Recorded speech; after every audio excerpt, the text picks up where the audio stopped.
to all Hong Kong employers. My name is Charity C. Bayubay. I am 33 years old.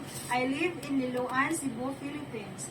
I am married with 2 kids, ages 9 and 7 years old.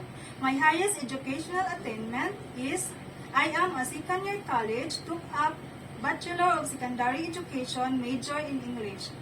I worked as a local house helper here in the Philippines for 3 years and 9 months, starting on January 1, 2020 up to March 5, 2024.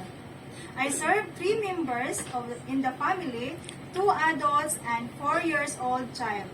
My duties and responsibilities are cooking, car washing, cleaning the house, gardening, and taking good care of pets and attending the child.